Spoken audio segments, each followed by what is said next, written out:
Hi guys, మీ దగ్గర కుందన్స్ ఉంటే చాలు మీ డ్రెస్ని మీరే డిజైన్ చేసుకోవచ్చు. కుందన్స్ అనేవి ఆన్లైన్లో కానీ ఆఫ్లైన్లో దొరుకుతాయి. నా దగ్గర ప్లెయిన్ డ్రెస్ ఒకటి ఉంది, రెడ్ కలరు. ఇదే నా డ్రెస్సు.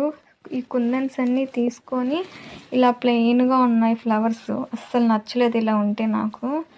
సో నేను ఈ కుందన్స్ పెడితే ఎలా ఉంటుందని ట్రై చేశాను. నేను ఇది సెకండ్ టైం ట్రై చేశాను. గమ్ముతో అన్ని ఫ్లవర్స్కి పెట్టేసి ఆ గమ్ము మీద ఈ కుందన్లు అనేవి పెట్టేసేయాలి. బ్యాంగిల్స్ కూడా తయారు చేయొచ్చు ఈ కుందన్స్తో. కొన్ని డ్రెస్సెస్ కూడా నేను డిజైన్ చేశాను. అన్నీ అయితే చూపలేను కానీ ఒక డ్రెస్ అయితే చూపిస్తాను. నేను చేసే పిచ్చి పనులకి మా అమ్మకి అస్సలు నచ్చదు. ఇదే ఆ డ్రెస్సు. ఫ్రెండ్స్, పార్ట్ 2లో వీడియో పోస్ట్ చేస్తాను, చూడండి.